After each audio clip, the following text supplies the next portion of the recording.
Command Center, or ACC. Some elements of staff assignment and R&D of weapons and items can only be performed from there. Take as long as you need to consider all your options.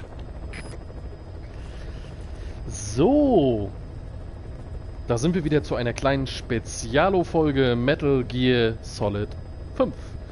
Und in dieser Episode möchte ich einfach nur ein paar Kassetten abspielen und mich noch kurz ein bisschen auf der Motherbase rumtreiben, nichts anderes. Deswegen habe ich das jetzt so ein bisschen extra gemacht. Das mit den Kassetten, ich werde die wohl alle immer mal so ein bisschen ansammeln und dann abspielen in so einer kleinen Extra-Episode, weil das ja doch wirklich ganz schön lang dauert. Wenn es dann nur noch eine einzelne ist, sag ich mal, dann kann man das auch zwischendurch quetschen. In der letzten Episode habt ihr ja gesehen, da haben wir in der Wüste gestartet und ich wollte ein paar Nebenaufgaben machen. Das mache ich dann auch nachher gleich wieder. Wie gesagt, ich wollte jetzt einfach nur in dieser Episode hier, die sollte auch nicht zu lange dauern, ein bisschen.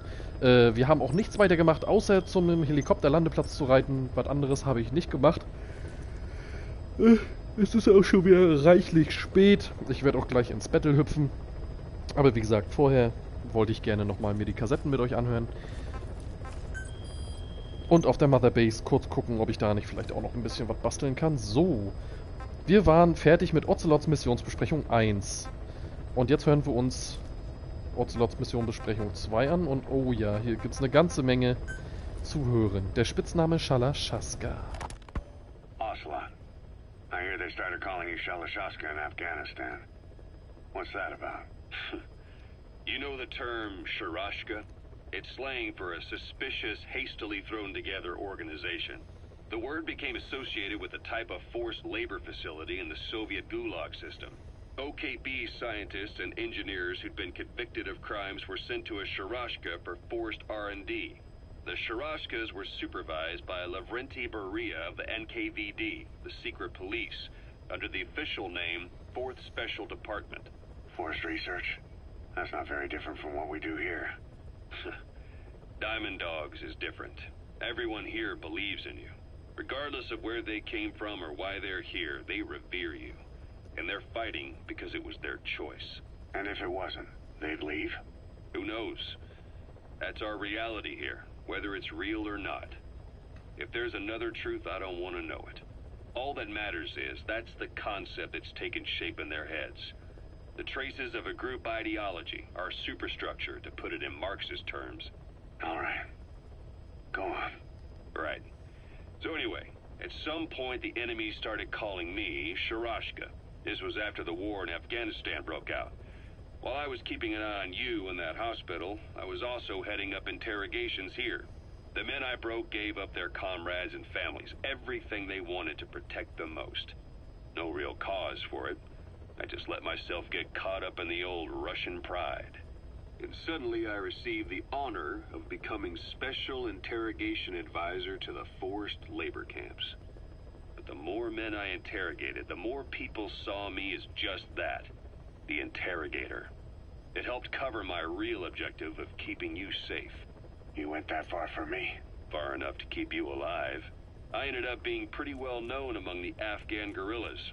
Some of them would have seen me on the battlefield, and that's how I got the second half of the name. Shashka. It's a sword, a type of saber from the Caucasus. Russian dragoons and Cossacks carried them into battle. Now the Russian Empire had a general by the name of Fyodor Arturovich Keller. His bravery earned him the nickname Russia's greatest Shashka. Someone must have known about that, because somewhere along the line, Shashka got stuck on the end of Sharashka. The guerrillas were using the name amongst themselves, and by the time I got to hearing about it, pronunciation had wound up as Shalashashka. So, half Gulag, half Hero's sword. Is a perfect fit. But you see how rumors and ideas about people can get out of hand fast. Once you create a character and put it out there in public mind, it warps and twists with every baseless rumor.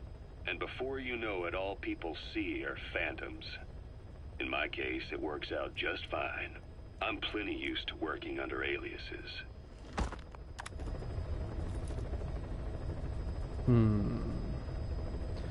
Na gut, da erklärt er uns seinen Spitznamen. Dann haben wir hier noch Ocelots Missionsbesprechung Nummer 3. Das ist immer ganz schön viel, Alter. 2. So SALT II still hasn't gone into effect. That treaty was drawn up to limit not just the size of the U.S. and Soviet Union's nuclear arsenals, but also their delivery systems. The whole deal.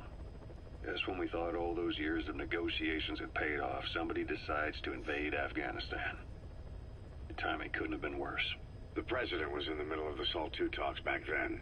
You mean while you were busy trying to stop Peace Walker? I heard. President Ford was meeting with the General Secretary in Vladivostok.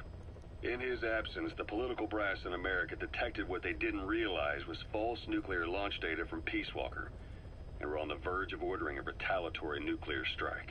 Coleman's big idea? Humans are incapable of destroying themselves. Turns out he never knew what humans are capable of. If that AI, the boss, hadn't found a way to stop the fake data transmission, they probably would have gone ahead with the launch. Deterrence was revealed as the pipe dream it was. All thanks to you. And her. The U.S.-Soviet talks looked set to fall through. What happened in Nicaragua no doubt helped trigger a change of heart. But in the end... The times define the politics. When you've grabbed their tail, they turn and bite your hand. I first met you 20 years ago now. The place was Selenouyarsk in the Soviet Union. We were enemies. I was with the GRU. You were still fighting for America. 1964. Operation Snake Eater. Its objective? The assassination of the legendary soldier known as the Boss. When you returned home successful, they awarded you the title Big Boss. Your CO, Zero, sought to carry on the boss's will by covertly establishing his own organization. You knew the original members from Operation Snake Eater. From America, there was David O, or as he was to you, Major Zero. Donald Anderson, a.k.a. Sigint. Dr. Clark, who went by paramedic during the operation. And the fourth, you. From China, there was Eva. And me, Ocelot, from the Soviet Union. 6 in total. To us, government notions of friend and foe were meaningless. As were East and West, we joined forces by our will alone. Our objective was to fulfill the boss's dying wish, to make the world one. And to do it, Zero used the Philosopher's Legacy, the secret war fund you obtained during Operation Snake Eater. This organization would go on to become Cypher. I, on the other hand, was left with the problem. You only recovered half of the legacy. I had to locate the other half myself. When I found the funds, I passed them on to Zero, just as you wanted. I still trusted him in those days. We thought what he was doing was the boss's will, until he started that one project. Les enfants terribles, Zero called it. You parted ways, as did Eva, leaving only Anderson and Clark still with him. I maintained limited contact, although truth be told, we were just keeping tabs on one another. The reason was always you. After you returned to the Army and created Foxhound, you left America. For a time, even I'd lost track of you. I'd imagine Zero did too. You always were the best when it came to hide and seek. Zero created Cypher, an information network to tap into every corner of the globe. Woven together, Cypher's arteries make the world just one big organism. And that's not all. It also monitors the thorn in Zero's side. That's you, tracking your coordinates wherever you might go. The further you strayed from your roots, the larger Zero became. It's as if he was trying to close the gap between you. But before long, he disappeared from public life. Only a few people had direct contact with him. For a time, I was one of them. Then a year after you fell into your coma, he slipped out of sight entirely. Since then, nothing. No photos, no recordings, not even a reliable rumor as to his whereabouts.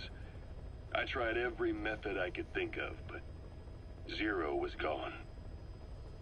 Freed of his control, his creation, his power continued to grow. Cypher is a great beast, and Zero was its spine. But even without him, it's endured, evolved. but now its body is rotting, riddled with parasites. Parasites like the ones who attacked you 9 years ago in the Caribbean, and then at the hospital. Cypher's Black Ops Unit, XOF. They learned where you were, and came to wipe the slate clean.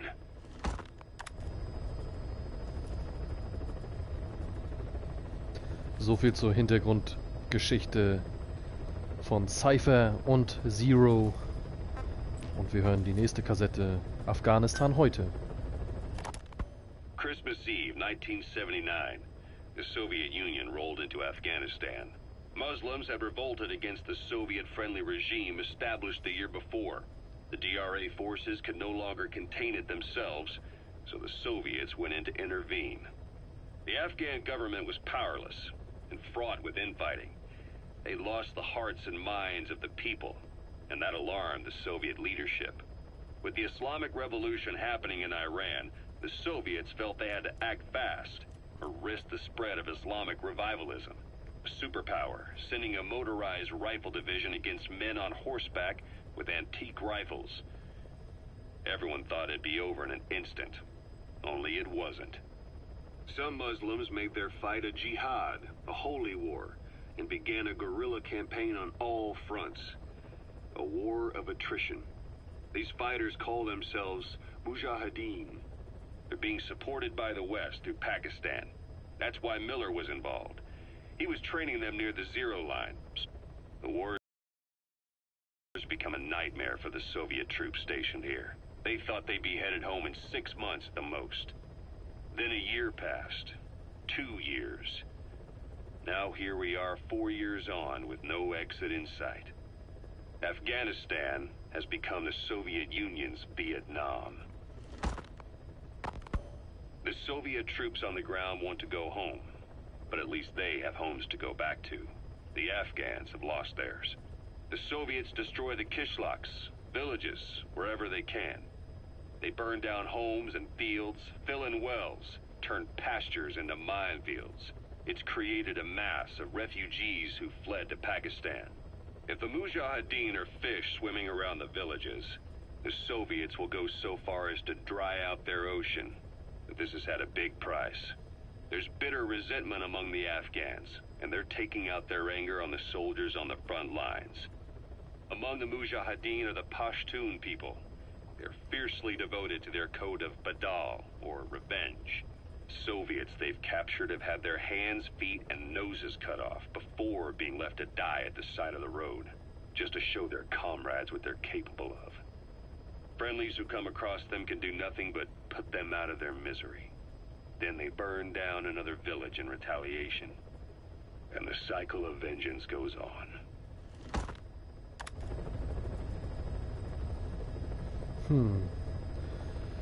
Und das Land leidet unter den momentanen Umständen mit der Sowjetunion, mit dem Einfall der Sowjetunion. Auf der Motherbase, das sind wieder ein paar. Na, los geht's. Kaz, what about the unit that attacked us in the mist? You knew something about them. Das ist That wasn't interessant. my first run-in with them. It happened right before I was captured by the Soviets. We were on the zero line that day, the Afghan side. On our way back from training the Mujahideen at a mountain camp in Kunar province. There's a lot of that work in Afghanistan. Most PFs shy away from it because it draws too much attention. But for us, that was the whole point. The job itself went great. We just had to make it back to a tribal area in Pakistan. But all of a sudden, visibility got real bad. It was no sandstorm. Our point man gave this strange report. He said he could see skulls in the mist. Skulls? The next moment, he went silent. We scrambled into formation, right before his arms and legs came raining down on us. It was always supposed to be a dangerous mission, so I had Diamond Dog's very best with me. We were calling out to each other. But one by one, their voices just went dead. Whatever happened to me, I lost consciousness before I knew it. When I came to, I was in a Soviet camp, tied to an interrogation chair. Could they be some new Spetsnaz unit? No. The ones that interrogated me were just the average rank and file. Whatever group attacked us, the way they moved was just insane. And that mist, appearing out of nowhere. The Soviets don't have tech like that. If they did, Ocelot would have heard about it. I doubt the West does either. Otherwise, the folks at Langley would be sleeping a lot easier. Why'd they come after you? Wish I knew. I'm the only one who survived. Though I don't think they planned it that way. If I was their target, they wouldn't have just handed me over to the 40th Army. Whatever the case, we need to watch our step until we know who they really are. And boss, if you ever do run into them again, don't try to take them on. You just get the hell out of there. When I first started dealing with Zero, with Cypher, it was a somewhat parasitic relationship. Though, a mutually beneficial one. Cypher had no army of their own, so they wanted us. They wanted our strength. They approached me as a potential business partner.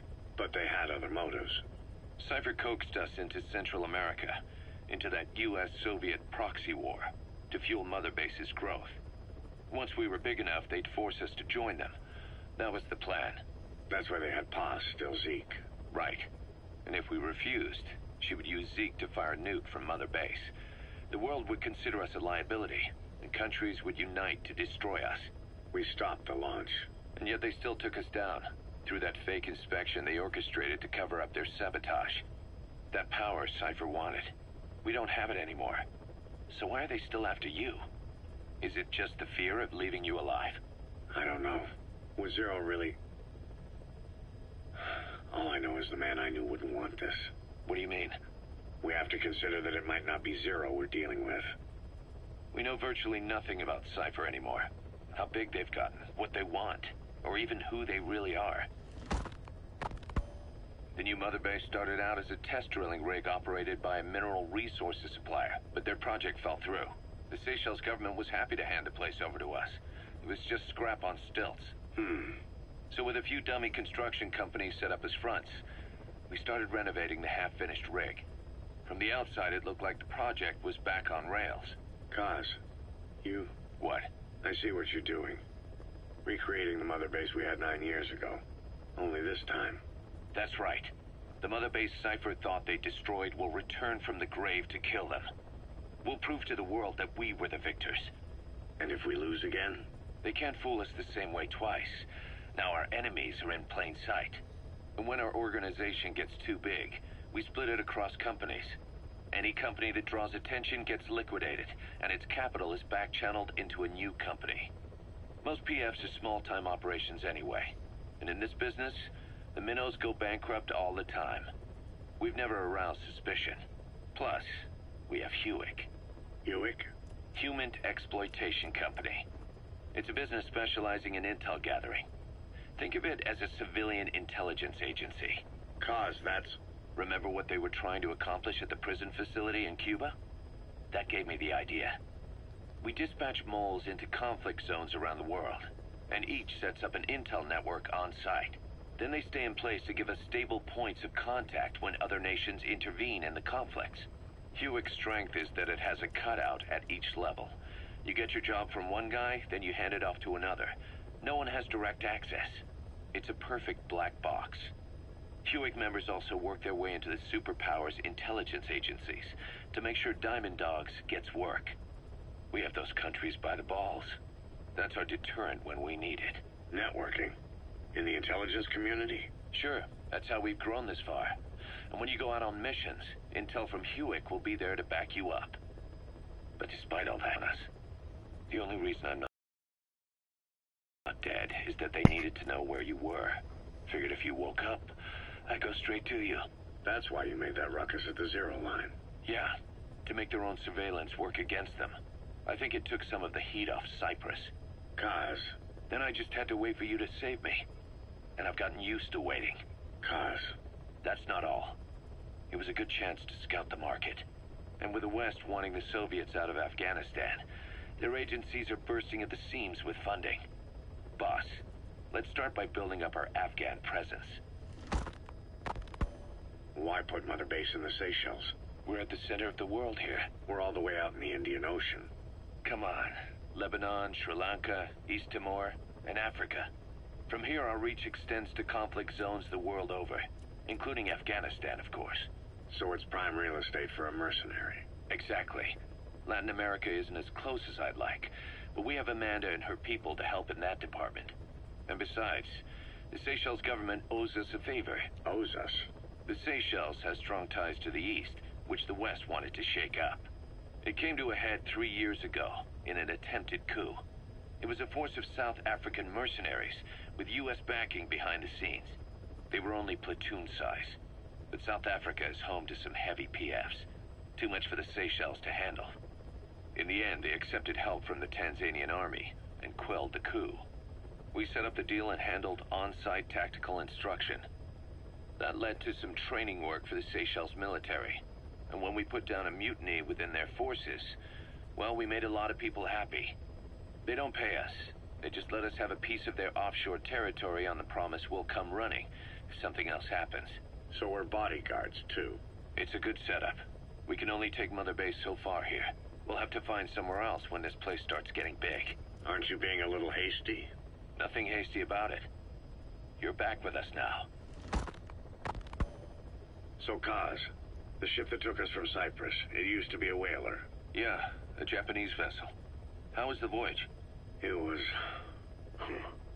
stimulating. Well, she was part of a whaling fleet up until a few years ago. Her displacement isn't anything to write home about, but she can really move. She still had plenty of life left in her, but then the work dried up. Global opposition to whaling has been mounting for years. Is that right? The push to ban it has been gaining traction for a little over a decade. Individual species came under protection as the years went on. And then 2 years ago, the IWC adopted a moratorium on commercial whaling. Several countries, including Japan, fought it to the bitter end. But eventually, most whaling companies had no choice but to throw in the towel.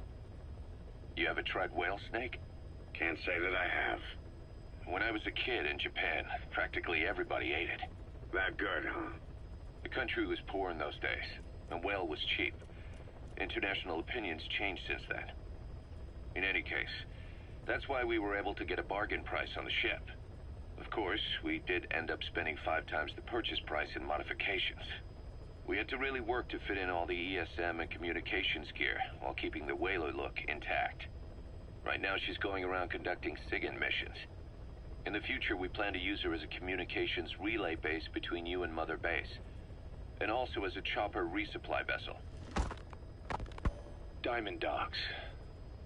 The word diamond originally comes from the Greek adamas.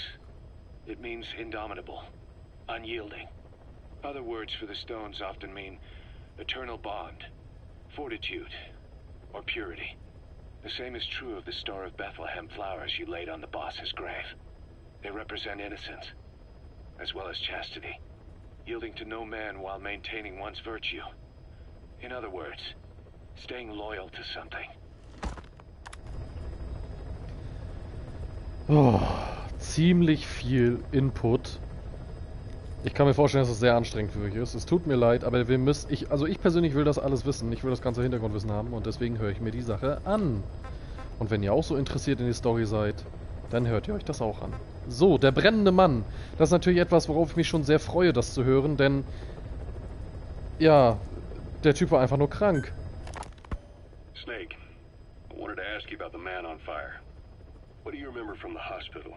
Anything we can use? Well, he took off the moment the sprinklers started up. Sprinklers? The fire system? And when he got sprayed with water from the burst pipe, it slowed him down. When we escaped on horseback, he wouldn't cross the river either. And then it started to rain. And he disappeared. Water against fire. Is it that simple? I mean, it makes sense. It's just hard to believe it would work on a guy like that. Nicht viel, aber immerhin. Okay, wir haben die Kassetten durch, Freunde. Juhu! Okay, wo ich jetzt mal hin möchte, ist zur Motherbase auf jeden Fall. Kann ich eigentlich irgendwie zur Motherbase hier fliegen? Oder wie sieht das aus? Ich möchte hier gerne mal dahin und da ein bisschen rumlaufen. Und ich möchte Anpassung vornehmen, Schrauber. Ah, das sieht doch mal cool aus. Das gucken wir uns genauer an. Okay, wir haben nur die Hauptwaffe. Da können wir nichts weiter ändern. Da können wir nichts weiter ändern, denke ich mal. Nein. Nein, Farbe. Oh ja, eine Farbe können wir uns aussuchen. Und da ich ja so ein kleiner... Ja, ich stehe total... Oh, das sieht geil aus.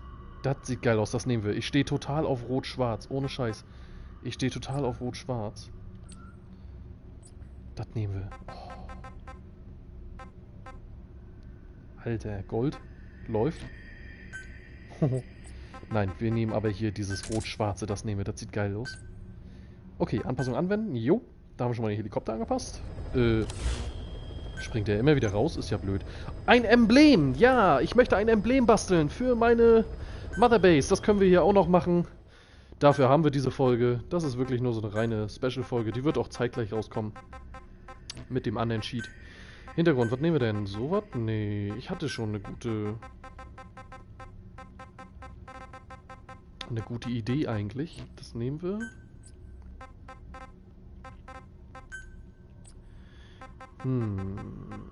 Wir nehmen erstmal das Teil hier. Packen es etwas höher. Die Rahmenfarbe. Die machen wir mal so. Und die Grundfarbe. Ich stehe ja total auf das Rot-Schwarz, ne? So machen wir das erstmal. Okay, die Vorderseite. Hat noch keine Farbe. Ah, okay. Was nehmen wir denn da? Ich stehe ja total auf Drachen. Dann nehmen wir Drachen.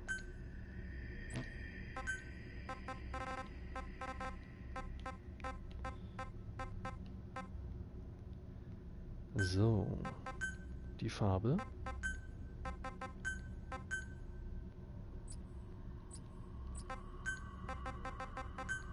Oha, nee, das sieht scheiße aus.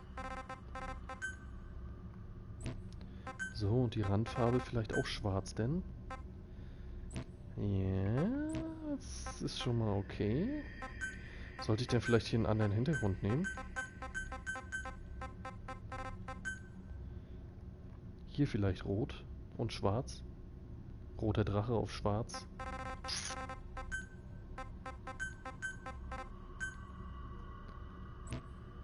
Ich lasse es erstmal so. Wort. Ich möchte ein anderes Wort. Und zwar... Codenamen hätte ich gern. Da habe ich mir auch schon was ausgesucht.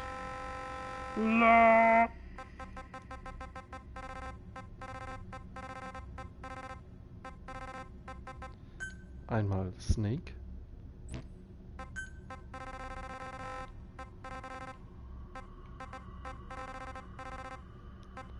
Und dann machen wir es so.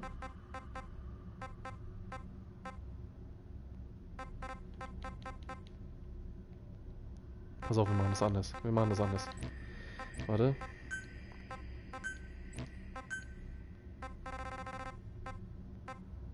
So.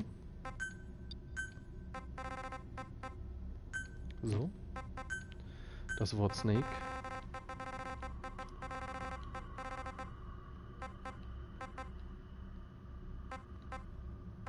Packen wir so hin. Und es kommt natürlich noch eine schöne Farbe. Randfarbe sollte schwarz sein.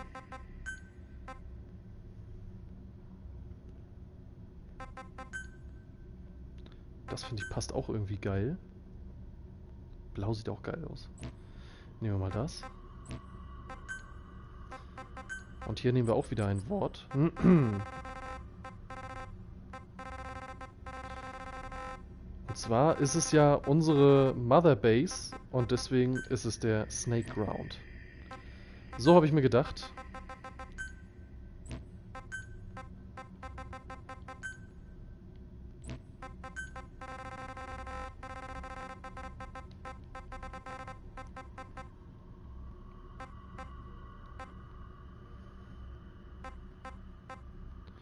Der Snake Ground.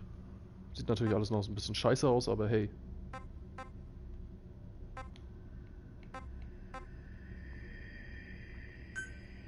So, dann machen wir das Snake mal auch noch ein bisschen kleiner.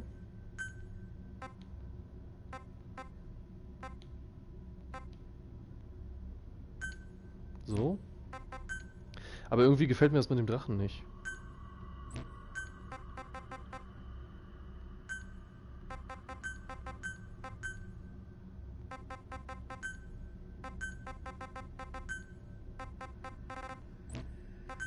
Können wir da vielleicht was anderes nehmen? Das sieht auch scheiße aus. Tiere, haben wir schon Tiere? Ein Wolf. Codename Chicken. Spezial haben wir hier sowas Schönes, sowas. Ich würde sagen, wir nehmen erstmal den Wolf, der sieht cool aus. Den machen wir denn nicht unbedingt schwarz?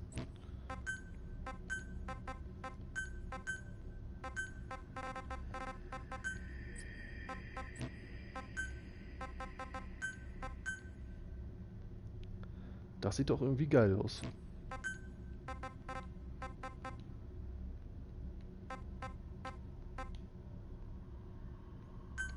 So machen wir das. Mit Wolf haben wir noch nichts, aber das kommt vielleicht noch.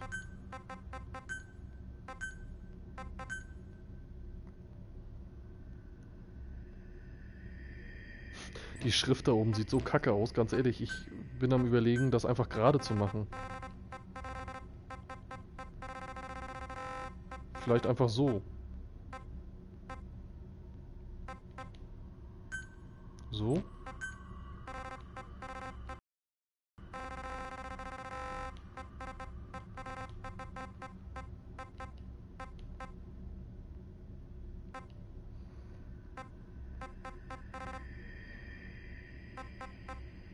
Warte mal, ich habe eine Idee. Wir machen das so.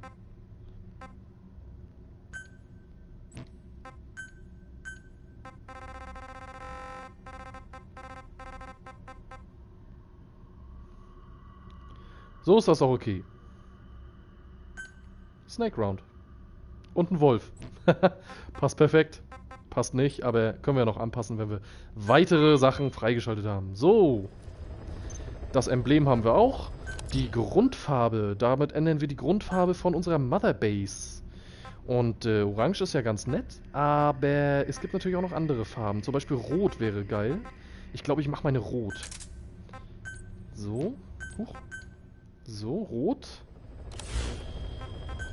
Anpassen. Avatar. Achso, das ist das Ding hier, unser Typ hier. Unser Avatar.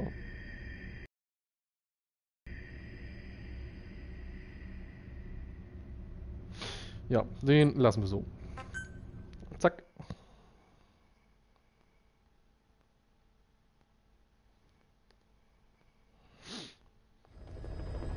Okay. So, wie komme ich jetzt zur Motherbase?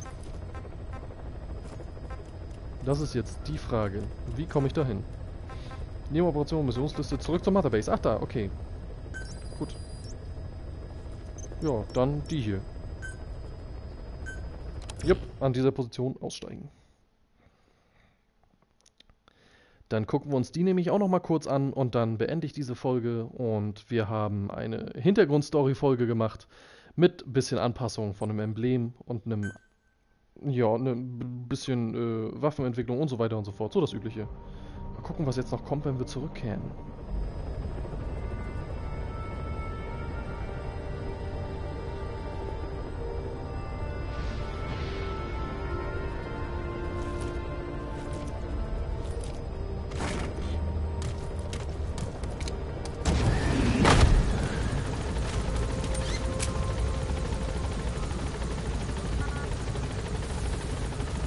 Da ist sie, die gute Base. Und sie erstrahlt in neuem Glanz. Wir haben sie streichen lassen. Sie ist jetzt rot. Nicht mehr orange.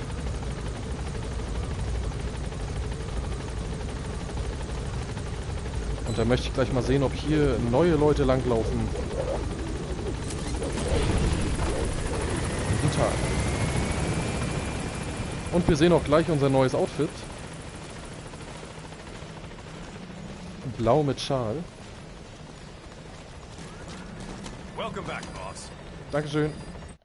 Moral des Personals. Nimmt die Moral des Personals auf der Motherbase zu, verbessern sich auch ihre Fähigkeiten über ihre eigentliche Stufe hinaus, kehren sie häufig zur Motherbase zurück, um die Moral zu heben. Moral des Personals hat sich erhöht. Das finde ich sehr gut. Jetzt ist die Frage, was ich gerne nochmal gucken möchte. Nachschubabwurf.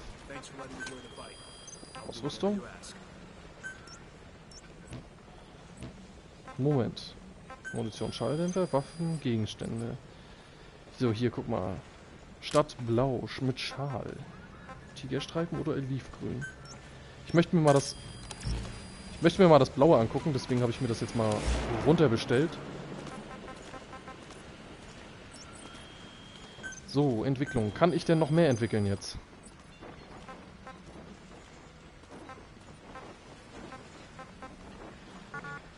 Die kann ich nicht entwickeln. Entwicklungsteam-Level. Mann, ich brauche 7 und habe 5. Au! Läuft. Danke. Rein mit dir. Und da sind wir in Stadt Blau. Gefällt mir jetzt nicht so sehr. Müssen wir wieder ändern. So, Wüstenfuchs, Schal, das hat mir schon gut gefallen, das nehmen wir. So, nicht, dass wir jetzt nochmal...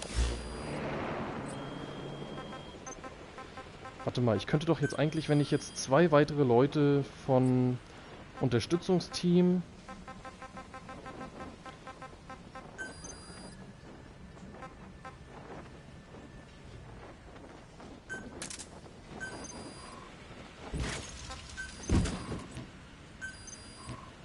Ja, warte.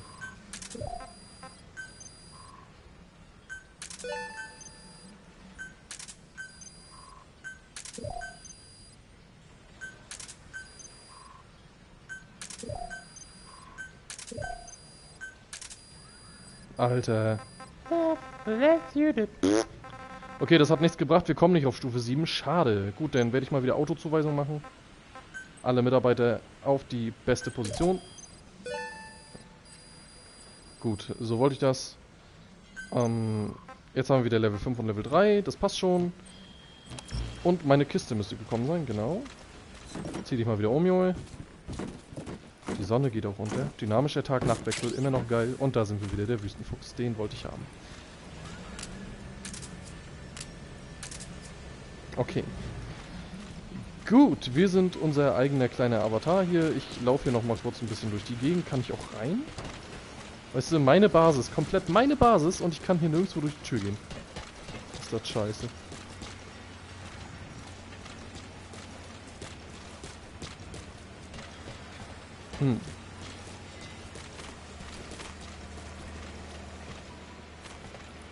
Ein Rettungsboot. Ah. Alles gut, ich will nicht trainieren. Ich stelle mich jetzt hier rauf.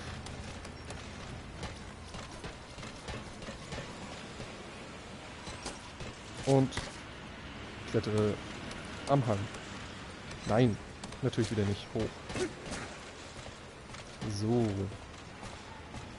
Wollte ich noch irgendwas machen? Mission will ich ja als nächstes die Nebenoperation machen. Das kann ich euch jetzt schon mal verraten. Ich werde den russischen Dolmetscher rausholen.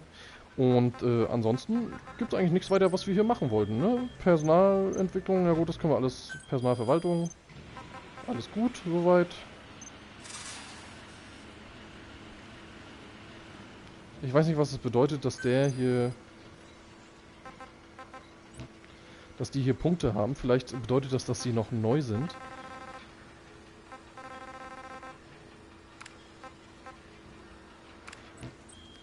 Okay. Gut, Freunde. Die Sonne geht unter und damit beende ich auch erstmal wieder diese Episode, die sehr langweilig war, glaube ich, für Leute, die die Hintergrundstory von Metal Gear mal überhaupt nicht interessiert, die die Gespräche nicht hören möchten. Einfach die Folge umschalten und zur nächsten schalten, denke ich mal, würde ich sagen. Und wir sehen uns in der nächsten Episode wieder. Bis dahin.